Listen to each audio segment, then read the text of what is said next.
오늘 우리에게 주시는 하나님의 말씀은 로마서 12장 1절에서 3절의 말씀입니다. 우리에게 아주 친숙한 본문이죠. 우리 한 절씩 교독하고 3절은 함께 읽겠습니다.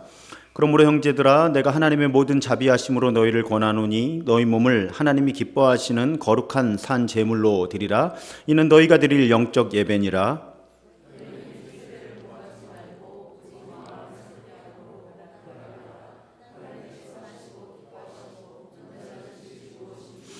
함께 읽습니다. 내게 주신 은혜로 말미암아 너희 각 사람에게 말하노니 마땅히 생각할 그 이상의 생각을 품지 말고 오직 하나님께서 각 사람에게 나누어 주신 믿음의 분량대로 지혜롭게 생각하라. 아멘. 우리 수도원 하면 좀 극단적인 금욕주의를 떠올리게 됩니다. 사실 맞습니다. 교회사에 보면 아주 극단적인 수도 생활, 아주 극단적인 금욕주의를 추구했던 그런 수도사들의 이야기가 꽤 많습니다. 제가 신학대학원 들어갈 때니까 벌써 30년 정도 되었는데요. 그때 교회사 시간에 들었던 수도사들의 이야기 가운데 잊혀지지 않는 사람들이 주상성자라 불렸던 사람들의 이야기예요. 이게 기둥 위의 성자들이란 뜻인데요. 이분들을 정말 기둥 위에서 살았습니다. 그 대표적인 분이 시므온이라고 하는 분인데, 이분이 이제 4세기에서 5세기에 걸쳐서 지금의 시리아 지역에서 수도사 생활을 했던 사람이에요. 아주 극단적인 금욕을 추구하다가 수도회에서도 징계를 당하기도 하고 점점 그 고행의 수준을 깊게 하다가 결국은 기둥을 세우고 그 위에서 생활을 하기 시작합니다. 전해져 오는 이야기에 따르면 찾아오는 사람들이 많으니까, 그래서 그 사람들을 피하기 위해서 기둥을 만들어서 올라가기 시작했다라는 그런 전설도 전해집니다. 이 시므온의 경우에는 처음에는 1.8에서 2m 정도의 높이의 기둥이었다고 해요. 근데 이 사람이 무려 37년, 38년을 기둥 위에 삽니다. 그러면서 기둥이 점점 높아져서 마지막에 이분이 숨을 거둔 기둥의 높이는 20m 정도에 이르렀다고 그래요. 그 20m 정도 높이의 기둥에 사람이 앉을 만한 정도의 좁은 마루가 깔려져 있고 추락을 방지하기 위한 난간이 설치되어 있었다고 전해집니다. 이 시므온은 이제 거기서 제자들이 밑에서 음식을 달아매 주면 이제 그걸 끌어올려서 먹으면서 정말 밤낮에 그 햇볕과 비바람에 다 노출되어서 그렇게 살았다는 거죠. 평소에도 식사를 절제했는데 특히 사순절에는 아예 금식했다고 합니다. 40일 금식 기록이 26번인가, 물론 이건 다 전설이에요. 그렇게 절제했다는 거죠. 하는 일이 무엇이었겠습니까? 말씀 읽고 기도하는 거예요. 그냥 기둥 위에서 계속. 그래서 이것도 전설인데요. 시므온이 이제 하나님을 향해 절을 하는데 하루에 1244번까지 절을 하는 걸 본 사람이 있었다. 이런 전설도 있고요. 참 사람들이 참 그때나 지금이나 미신은 극심했습니다. 시므온이 위에서 세수한 물을 바닥에 버리는데 그 물을 맞으면 무병장수한다고, 또 그 물을 맞겠다고 또 사람들이 몰려들기도 하고요. 또 이제 모여든 사람들을 향해서 회개의 메시지를 선포하는데 또 그 설교를 듣고 아주 각지에서 수많은 사람들이 몰려들었다 그래요. 아까 시리아라고 말씀드렸는데 이분이 기둥 위에 살았던 곳이 아랍, 페르시아, 아르메니아, 스페인, 영국, 프랑스에서 심지어는 왕들까지 이 기이한 성자를 직접 보겠다고 찾아왔고요. 또 이분이 이제 하루에 2번 설교할 때 그 설교를 듣고 회심한 기록들도 있고, 그렇게 이분은 기둥 위에서 아까 말씀드린 대로 약 37년 정도를 살다가 나이 70에 기둥 위에서 세상을 떠났다. 제가 30년 전에 들은 이야기인데 이 주상성자들의 이야기가 아주 너무 강력했던 거죠. 그래서 제가 잊혀지질 않아요. 근데 여러분 안심하십시오. 지금 우리가 공부하고 있는 베네딕트 수도회는 이런 극단적인 금욕 생활을 추구하지 않습니다. 저도 이런 극단적인 금욕 생활을 추구하지 않습니다. 오히려 이 베네딕트 수도회 규칙을 제가 처음 읽었을 때는 의아했어요. 너무 심심해서, 너무 평범해서. 근데 사실은 진정으로 영적이려면 어떻게 해야 되는가? 이 베네딕트 회는 굉장히 균형 잡힌 영성을 추구했다고 하는 것입니다. 그래서 이 베네딕트 수도회에서 세 가지를 강조하는데 노동하고 공부하고 기도하라. 수도사들은 이 세 가지를 했다는 거예요. 노동하고 공부하고 기도하고. 그런데 노동하고 공부하고 기도하고만 할 수는 없습니다. 두 가지가 더 필요해요. 휴식이 있어야 되고 음식을 먹어야 되죠. 그래서 이 베네딕트 규칙서 48장에 보면 5가지 활동이 수사들의 삶의 핵심적인 요소를 차지합니다. 기도, 노동, 휴식, 공부, 식사. 그런데 이 5가지 활동이 아주 조화롭게 얽혀 있어야 한다는 거예요. 근데 아주 특징적인 표현이 나오는데 무엇인가 하면 이 5가지 활동, 기도, 노동, 휴식, 공부, 식사를 이렇게 배열을 해야 되는데 무엇을 고려해야 하냐면 공동체에서 의지가 약한 사람들을 위해 적절한 비율로 규칙을 만들어야 된다 이렇게 돼 있어요. 아까 제가 우리 사회의 능력주의에 대해서 말씀드렸는데 제가 어릴 때 그런 얘기까지 들었어요. 교회는 돈이 많은 사람을 장로로 세워야 된다고. 그래야 교회에 도움이 된다고. 가진 것이 많은 사람들에게 기준을 맞춰야 된다고. 그래야 교회가 그런 사람들 들어와서 성장한다고. 근데 여러분 건강한 기독교 영성이나 교회에 대한 이해라고 보기 어려운 이야기들이죠. 이 베네딕트 수도의 규칙은 의지가 약한 사람들을 위해 적절한 비율로 이 5가지 기도, 노동, 휴식, 공부, 식사를 배열하게 했다는 거예요. 여러분 그러면서 제가 이 규칙을 보면서 오늘 로마서 말씀이 떠올랐습니다. 사실은 1절과 2절을 보면 꽤 강력한 메시지예요. 우리 몸을 하나님이 기뻐하시는 거룩한 산 제물로 드리는 것이 우리 그리스도인이 드려야 하는 영적인 예배 혹은 번역에 따라서 합당한 예배라고 규정합니다. 여러분 섬뜩하지 않으세요? 우리 몸을 살아있는 제물로 드리는 것이 영적인 예배, 합당한 예배다. 자, 그런 예배는 어떤 예배, 어떤 삶이냐? 이 세대의 풍조를 따르지 않고 하나님의 뜻을 분별해서 자기 삶의 방식을 결정해 가야 한다. 1절과 2절은 꽤 부담스럽습니다. 그런데 저는 늘 로마서를 읽을 때마다 3절 말씀의 위로를 받곤 했어요. 자, 3절을 세번역으로 보면 이렇습니다. 나는 내가 받은 은혜를 힘입어서 여러분 각 사람에게 말합니다. 여러분은 스스로 마땅히 생각해야 하는 것 이상으로 생각하지 말고 하나님께서 각 사람에게 나누어 주신 믿음의 분량대로 분수에 맞게 생각하십시오. 그냥 우리 편하게 쓰는 말로 오버하지 않아도 된다는 거죠. 오히려 오버하지 말라는 겁니다. 그냥 하나님이 각 사람에게 주신 믿음의 분량이 있고 뭐 우리 자주 쓰는 표현대로 은사가 다르고 또 삶의 처지, 분수가 다르니 자신의 은사와 믿음과 상황과 모든 것에 맞추어서 생각을 해야 한다. 그 이상으로 생각하지 말아라. 이렇게 권면한다고 하는 거죠. 그러니까 1절에서는 우리 몸을 산 제물로 드리는 것이 합당한 예배다, 영적인 예배다 하는데 3절에서는 하지만 그런 삶을 살아갈 때는 하나님께서 주신 은사와 자신의 삶의 상황과 여러 가지를 고려해서 각각 자기가 할 수 있는 일들을 하라고.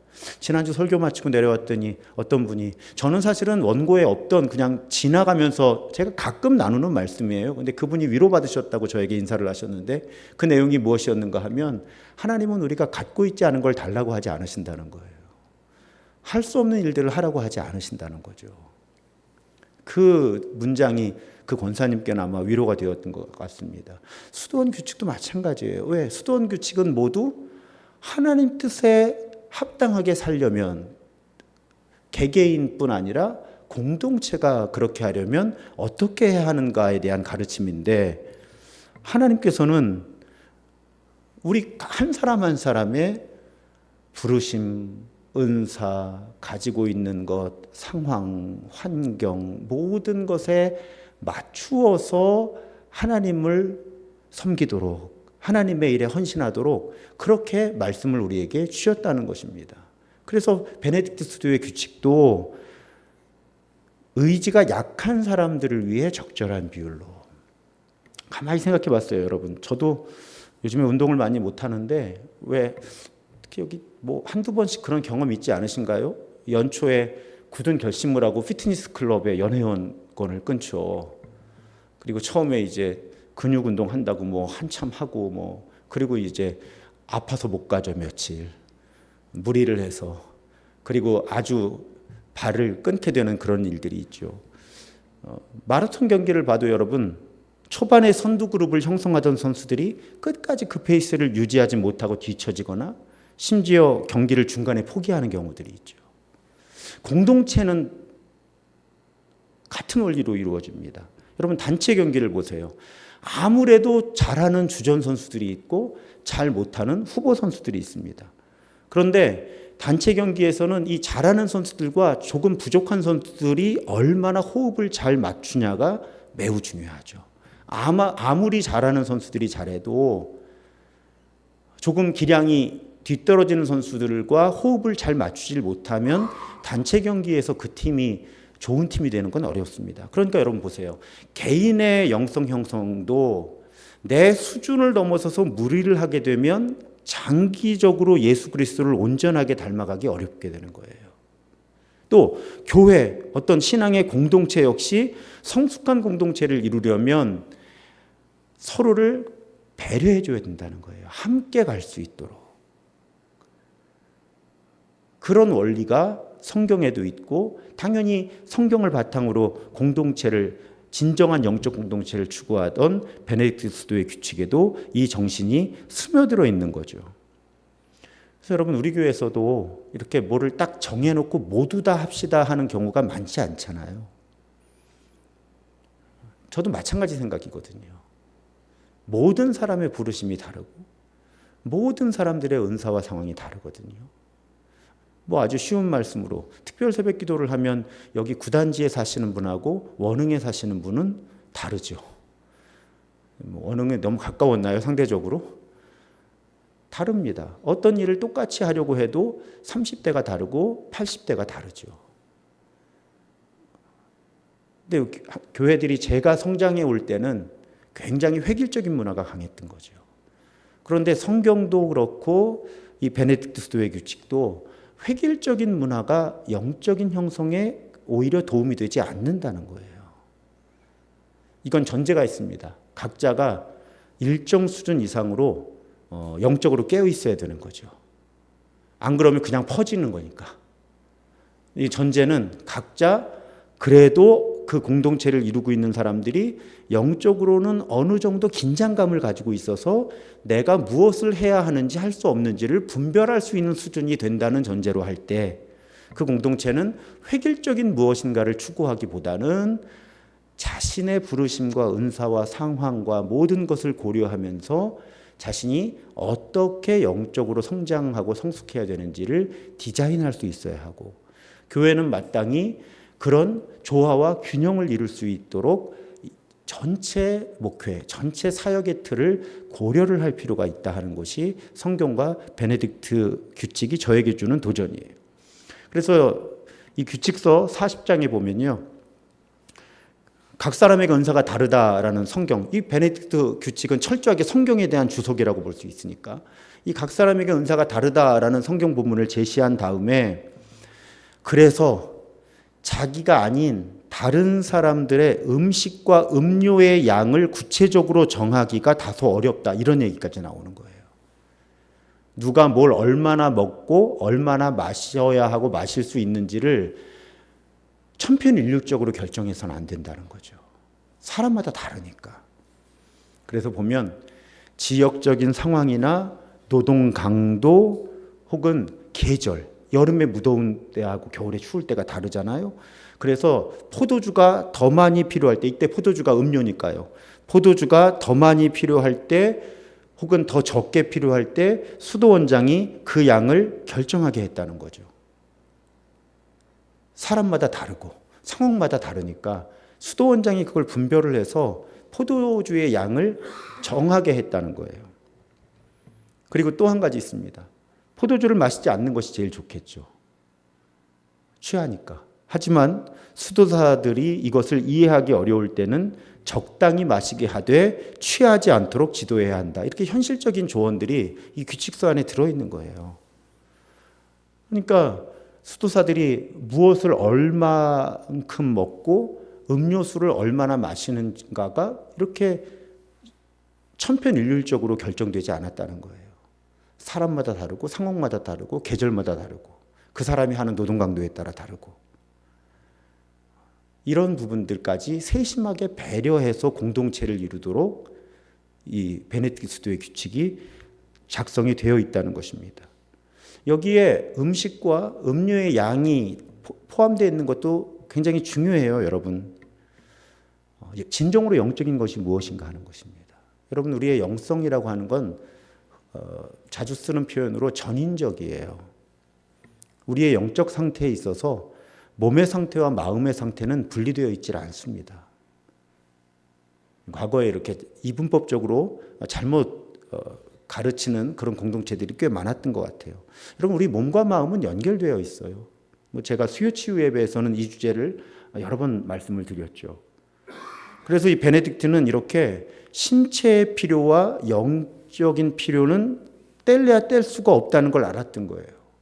그래서 음식이라든지 음료까지도 철저하게 고려를 해서 배려를 해야 된다는 거죠. 그러니까 무엇을 얼마나 먹고 얼마나 마시냐가 우리의 영적 형성에 영향을 미친다는 거고요. 어떤 공동체를 이루어가는지에 영향을 미친다는 거예요. 이번 주 중에도 이렇게 마음 맞는 목사님들하고 점심을 먹게 됐는데 교회마다 요즘에 제일 큰 고민이 2개더라고요. 3개다.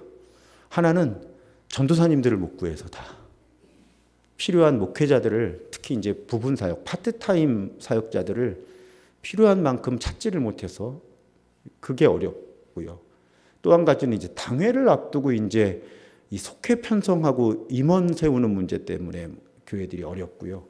그런데 계속 꾸준하게 제가 만나는 목사님들 여러 그룹에 가도 또 하나의 중요한 문제가 하나 있는데 교회들마다 그게 밥 먹는 문제예요. 최근에. 예전에는 대부분의 교회에서 매주 밥을 먹었죠. 어떤 형태로든. 점점 더 그게 어려워지는 거예요. 이게 교회 안에서 갈등이 되는 거죠. 매주 먹던 걸 바꾸려니까.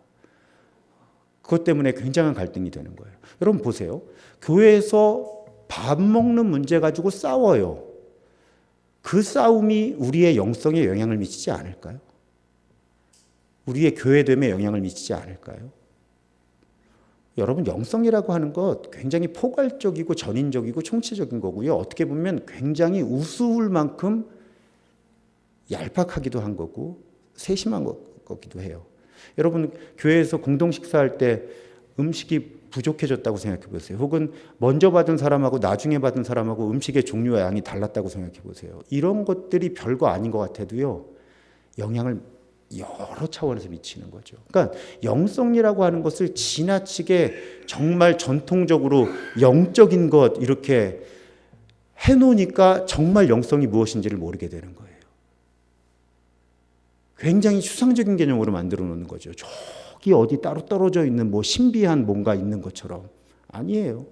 우리가 뭘 먹고 뭘 마시고 공동체 안에서 어떤 형태의 모임을 갖고 이런 모든 것들이 우리의 영성 형성에 영향을 미친다는 거예요.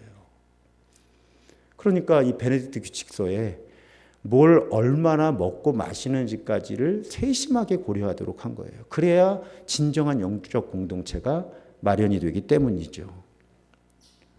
자, 그러면 이 수도원이 오늘 주제가 균형인데 이게 전인적인 몸과 영의 상태가 조화와 균형을 이루도록 어떻게 일당을 배치하고 있는가. 이 베네딕트 수도회의 리듬은 일상의 리듬인 거죠. 이 사람들한테는 오프스데이라고 해서 쉽게 말해서 정해진 시간마다 드리는 예배가 있어요. 그게 무게중심을 잡아주는 거예요. 정해진 시간마다 드리는 예배. 이게 축인 거예요. 그러니까 어떻게 우리가 조화를 이룬 삶을 사느냐. 적어도 시편과 수도원 영성을 기준으로 보면 우리 삶의 정해진 시간에 예배 혹은 개인 경건의 시간, 말씀 묵상과 기도의 시간이 정기적으로 규칙적으로 자리 잡고 있어야 우리의 영성이, 우리의 삶이 균형을 이룬다는 거예요. 이거 굉장히 중요합니다. 틀이 중요한 거예요. 그래서 초기에 베네딕트 수사들은 하루에 8차례 모였습니다. 이 오프스데이를. 새벽부터 잠들기 전, 그러니까 눈 뜬 다음부터 잠들기 전까지 8번 모인 거예요. 현대 베네딕트 수도사들은 보통 하루에 4차례 기도 시간을 갖는다고 합니다. 그럼 뭐 일어나서 한 번 하고, 뭐 오전에 한 번 하고, 오후에 하고, 자기 전에 뭐 대략 이런 식으로 배치가 되겠죠. 여러분, 횟수보다 중요한 것에 의미가 있는데 그 의미는 매일 일정한 시간을 정해놓고 말씀을 읽고 기도하는 것에 있는 거죠. 그러니까 8번이냐 4번이냐가 문제가 아니라 매일 일정한 시간에 말씀을 읽고 기도하는 시간을 갖는 것이 이 영적으로 균형 잡힌 삶을 사는 데 있어서 필수적인 요소라고 하는 것입니다. 그래서 이 오프스데이라고 하는 그 예배 혹은 그 기도의 시간을 중심으로 해서 나머지 4가지의 요소들, 노동과 휴식과 공부와 식사가 배치가 되는 거예요. 그러니까 5가지 요소라고 아까 말씀드렸지만 무게중심은 분명한 거죠. 무게중심은 기도인 거예요. 예배인 거고. 그걸 무게중심으로 해서 나머지 4개 요소가 적절하게 배치되는 거죠. 그러니까 여러분 아까 개인 차이를 고려해야 된다. 이 부분을 좀 많이 설명드렸는데요. 오프스데이, 말씀을 낭송하고 묵상하고 기도하는 시간이 제가 볼 때 개인적으로 배려가 되진 않았을 거예요. 아픈 사람 아니면.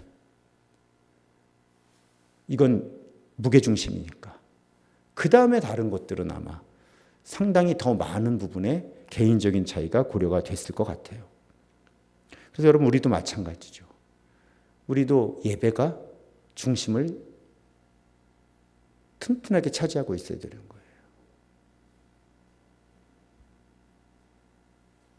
제가 그런 문장을 원고에 써봤는데 우리가 일상의 발걸음을 멈추고 하루 몇 차례 정해진 시간에 기도하면 우리가 행하는 모든 일에 기도가 스며듭니다. 다시 말씀드릴게요. 우리가 일상의 발걸음을 멈추고 하루 몇 차례 정해진 시간에 기도하면 우리가 행하는 모든 일에 기도가 스며들어요. 그래서 여러분 우리가 매일 기도회, 코로나 시작하면서 새벽 기도회를 매일 기도회로 바꿨죠. 어떤 분은 새벽에, 어떤 분은 밤에, 혹은 어떤 분은 낮에 매일 기도회를 갖는 거예요. 그 규칙적인 시간이 우리의 균형 잡힌 영성, 균형 잡힌 삶의 토대가 되는 거죠. 혹은 그와 비슷한 개인 경건의 시간, 여러분 설계하실 수 있어요. 지금 풍성한 삶의 첫걸음이라는 과정을 이제 우리 교회에서 처음 신앙생활하고 세례받기 전에 특별히 그런 분들을 위해서 올해 시작해서 지금 그러니까 입금이와 따름이 세 그룹이 이렇게 한 그룹은 마쳤고 2그룹이 진행 중인데요. 그 교재에 보면 10, 그러니까 10이라는 걸 훈련을 시키더라고요.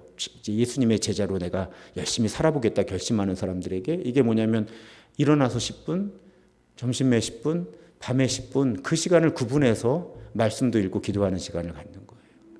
근데 그런 유래들이 다 이렇게 어떻게 보면 이런 수도회에 이런 규칙들이 있는 거죠.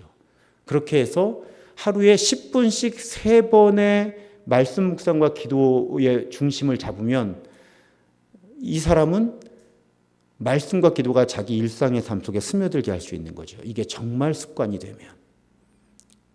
그러니까 여러분 자신만의 이런 오프스데이가 있어야 되는 거예요. 제일 기본적인 오프스데이가 뭐가 될 수 있을까요? 여러분 제가 가끔 수요치유 예배에서 말씀드린 내용이에요. 식사기도. 지나치게 이렇게 함께 식사하는 사람들에게 부담이 되지 않는다면 여러분 밥을 앞에 놓고 30초만 하나님의 임재를 생각하고 감사를 기억해도 제가 볼 때는 이 수사들의 오프스데이처럼 역할을 합니다. 제가 말씀드린 것처럼 횟수와 방식 자체가 문제가 아니라니까요. 정해진 규칙성을 가지고 내가 하나님께 주의를 집중하는 시간을 갖는 게 중요해요. 근데 식사는 보통 하잖아요. 그러니까 다른 것들을 할 여력이 없는 성도들도 식사 기도를 조금 진지하게 한다면 그 식사 기도가 우리의 옵스데이가 돼서 우리가 일상 속에서도 균형 잡힌 영성, 균형 잡힌 삶을 살아갈 수 있도록 큰 은총의 수단으로 사용될 수 있다는 것입니다. 그것이 오늘 제가 여러분들께 말씀드리는 첫 번째 적용점인 거예요. 기도가 얼마나 튼튼하게 갈 수 있느냐. 규칙적으로, 안정적으로. 그러니까 주일 예배를 우리가 드려야 되는 것도 같은 원리죠. 그런데 주일 예배는 7일에 한 번이니까 가급적이면 매일 그것도 가능하다면 3번 정도 내가 하나님의 임재 안에서 살고 있다는 것을, 또 내게 그날 주어진 말씀을 묵상한다든지 혹은 잠시 기도하는 그런 시간을 갖는 것이 우리의 균형 잡힌 영성에서 매우 큰 도움이 된다. 이게 1번이라면 2번은 일과 기도의 균형이에요. 여러분, 가끔 수도원 공동체를 가면 노동이 기도이고 기도가 노동이다라는 그런 표어를 볼 때가 있습니다. 많이 나와요. 검색해 보면 노동이 기도고 기도가 노동이다. 근데 여러분, 여기까지는 아니고요. 베네딕트 수도원 공동체는 일과 노동의 균형을 강조했어요.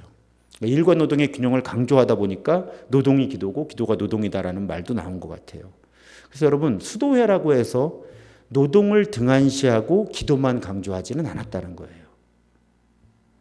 제가 자주 언급하는 분이죠. 나치 정권 치하에서 독일의 주류 교회가 나치 정권에 동조했을 때 진정한 교회를 지켜내려고 애썼던, 그러다 순교한 디트리 보네포 목사가 지하 신학교를 운영을 했었거든요.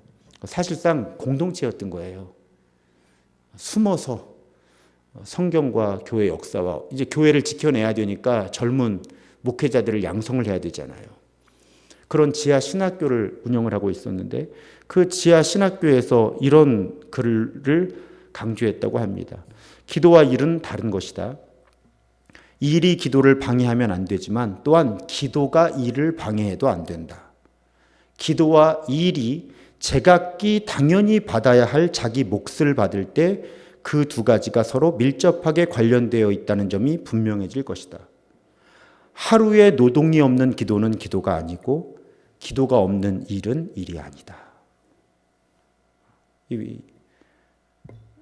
디트리 보네포 목사도 사실은 수도원의 영성에서 교회를 재건하는 꿈을 꿨던 사람이라서요. 그래서 이 기도와 노동의 균형을 기독교 공동체 안에서 또 우리 한 사람 한 사람 크리스천들의 삶에서 매우 중요하게 강조한 것입니다. 이렇게 기도와 일이 균형을 잡아야 우리는 더욱 성숙한 영적인 형성을 경험할 수 있고 은혜 아래 사는 법을 정말로 경험할 수 있다는 거예요. 일하면서 기도해야. 또 우리가 속한 공동체에서 우리 몫을 다하게. 여러분, 수도원에 있어서 수사들의 노동은 정말 절대적으로 필요했죠. 왜? 뭘 먹고 살아요? 수사들이 노동을 해서 먹고 살아야지. 이 수사들도. 누가 노동하지 않는 건 어떤 문제예요? 공동체에 대한 심각한 책임감의 결여고요. 그걸 영적인 성숙과 연결을 시키는 거죠. 그래서 노동을 하면서 기도하고 기도하면서 노동하는 이제 그런 삶이 수백 년간 이어지면서 이제 노동이 기도고 기도가 노동이다라는 그런 적극적인 가르침까지 형성된 것이 아닌가, 저는 그렇게 생각을 합니다. 근데 사실 이 수도사들은 수도원 안에서만 노동을 감당하면 됐으니까 우리보다 오히려 좀 형편이 나은 부분도 있어요. 우리는 생각해야 될 공동체, 책임을 감당해야 될 공동체가 더 많은 거잖아요. 여러분, 이렇게 풀어낼 수 있습니다. 정말 기도하는 사람은 가정에서 자기 몫의 책임을 다 감당해야 되는 거예요. 경제적인 부담이든지 가사노동이든지. 또 정말로 기도하는 사람이라면 일터에서 결코 자신의 일을 게을리해서는 안 됩니다. 제가 언젠가 한번 말씀드렸죠. 제가 왜 교인들에게 전화하기보다는 문자 메시지 하는 것을 더 선호하는지. 여러분, 일터에서 목회자들 전화를 받는 걸 지켜보는 주변 사람들이 그다지 좋아하질 않아요. 지금은 근무 시간이잖아요. 제가 이 얘기를 어떤 목회자 모임에서 했더니 저보다 선배 목사님인데 한 번도 그런 생각 해본 적이 없다고 알려줘서 고맙다고 그러시더라고요. 그냥 교회 일이 있으면 아무 때나 교인들한테 전화를 하신 거죠. 근데 이 교인은 지금 일을 하고 있는 중이잖아요. 일을 하고 있는 시간에는 일을 해야 되는 거예요, 여러분. 책임감 있게 일을 해야 되는 거예요. 그래서 혹시 그러시진 않겠지만 근무 시간에 교회 일 절대 하지 마십시오. 이건 성경적이지도 않고 선교적이지도 않아요. 또 교회 일이 가정의 경제라든지 가족들에게 리듬에 너무 큰 부담을 주지 않게 하십시오. 저는 그것이 성경적이고 선교적이라고 믿어요. 그런데 우리는 이제 교회를 또 이루고 있는 가족들이니까 정말 기도하는 사람은 교회에서도 자기 몫을 다해야 되는 거죠. 기도와 노동이 균형을 이루는 영성이 건강한 영성이니까요. 이 균형을 늘 생각하셔야 되는 거예요.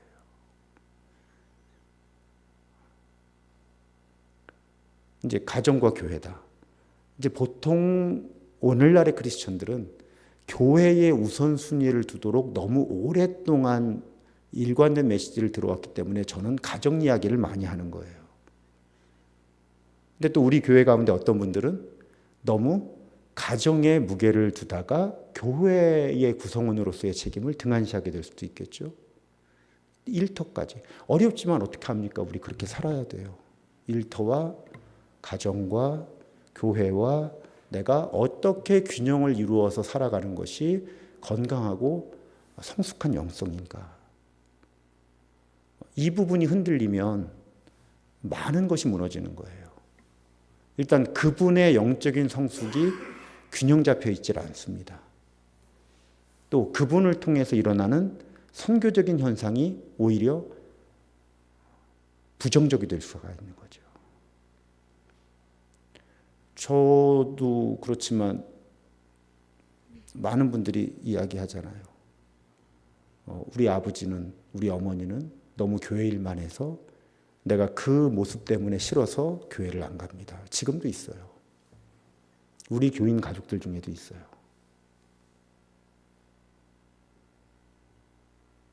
그건 심각한 문제인 거잖아요.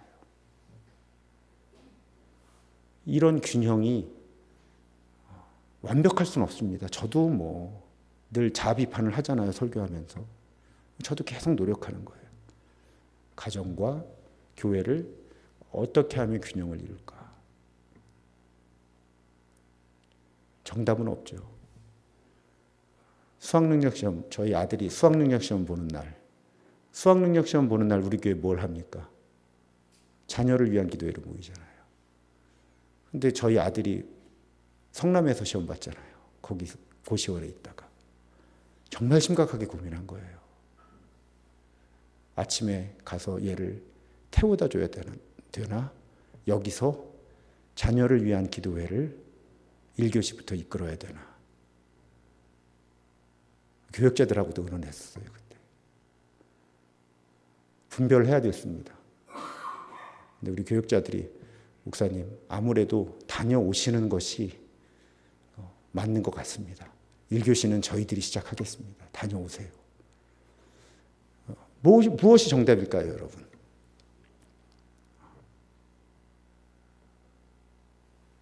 정답은 알 수 없어요. 그런데 늘 질문을 해야 되는 겁니다. 무엇이 균형을 이루는 것일까? 계속 질문을 해야 흔들리면서 균형을 찾는 거예요. 그래서 여러분, 내가 균형 잡혀 있는가? 기도와 일에 끊임없이 질문을 던져야 되는 거예요. 또 내가 가정과 교회와 일터 혹은 학교, 내가 속한 여러 공동체에서 균형을 이루고 있는가? 혹은 내가 몸과 마음의 건강함과 성숙함의 균형을 이루고 있는가? 계속 질문해야 되는 겁니다. 때로는 한쪽으로 치우칠 수밖에 없어요. 우린 다 그렇게 부족합니다. 하지만 계속 질문하는 사람은 흔들리면서 균형을 잡으려 애쓰고 실제 균형을 이루는 지점에 가까이 갈 가능성이 높은 거죠.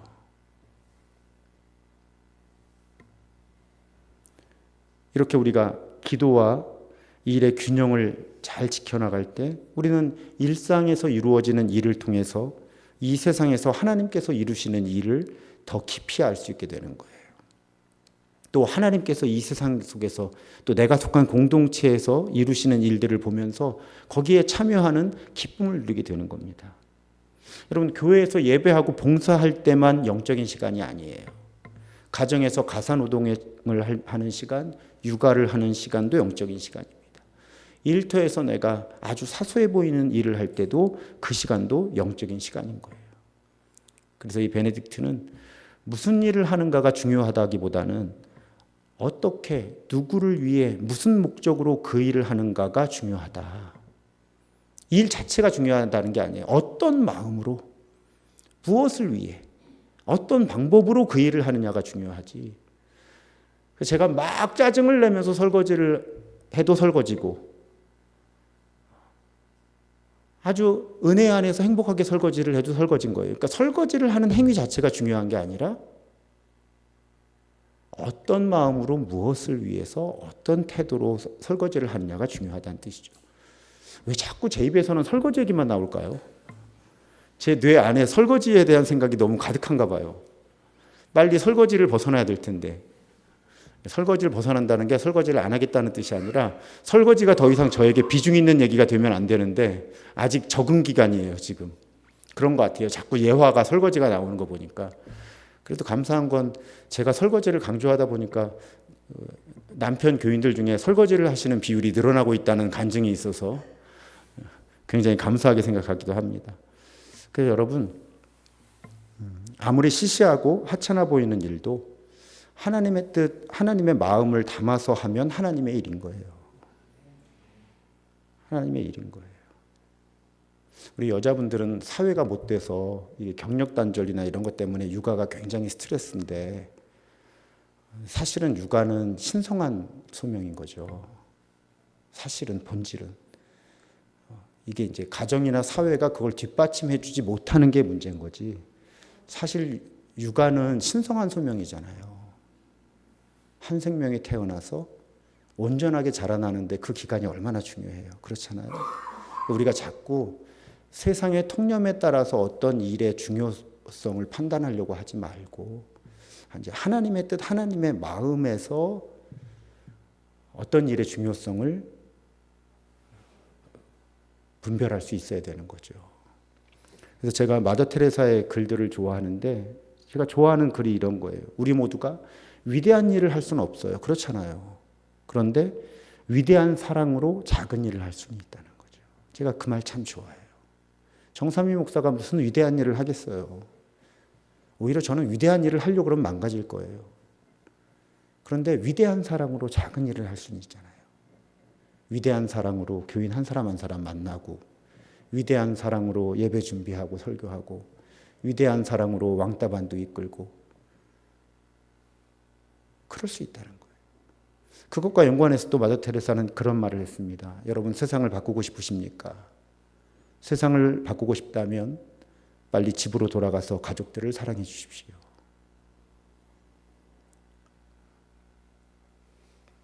가까운 곳에 있는 사람들을 소중히 여기지 않으면서 세상을 바꾸겠다는 사람들은 사실은 세상을 망가뜨리기 쉽죠. 제가 좋아하는 말이에요. 제가 더 젊었을 땐 그러지 못했거든요. 세상을 바꾸고 싶다면 집으로 돌아가 가족을 사랑하십시오.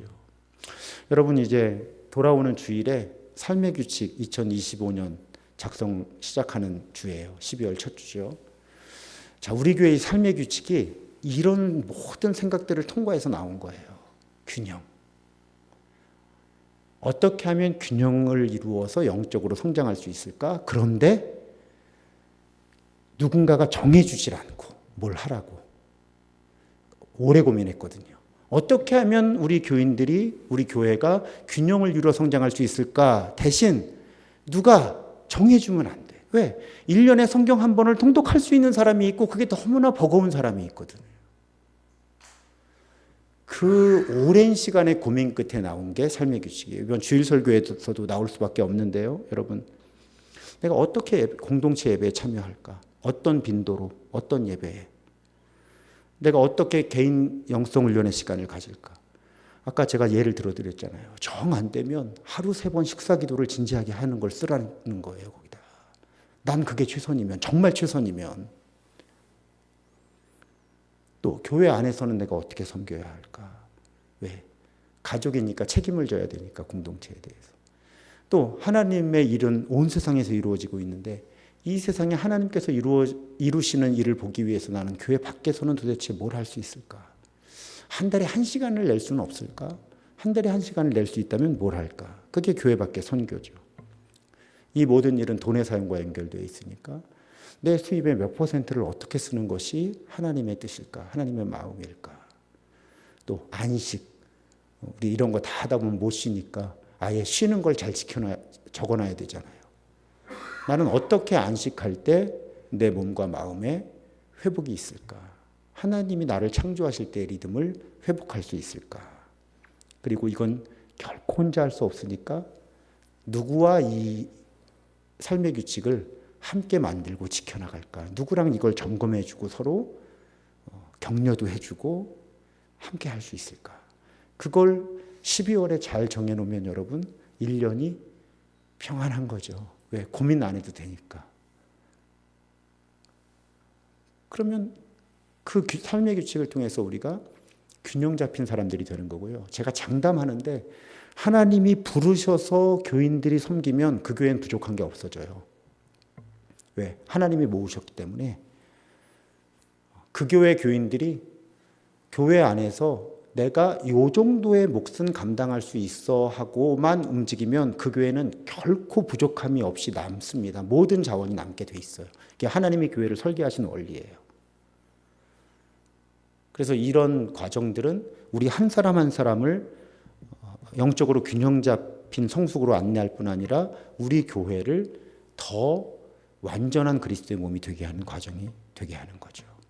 사랑하는 여러분, 이제 오늘 설교 앞부분 다 기억 못 하셔도 돼요. 삶의 규칙 작성하다 보면 다 나옵니다. 거기.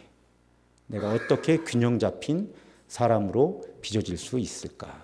그래서 이번 주일에도 이제 주일만 오시는 분들이 계시니까 주일 설교에도 이 내용이 포함되어 있는데요. 이렇게 여러분 자신의 은사와 소명, 상황과 영적 상태에 따라서 모든 영역에서 균형을 이루어서 더욱 예수님을 닮아가는 우리 한 분 한 분과 우리 교회가 되기를 주님의 이름으로 부탁드리고 축복합니다.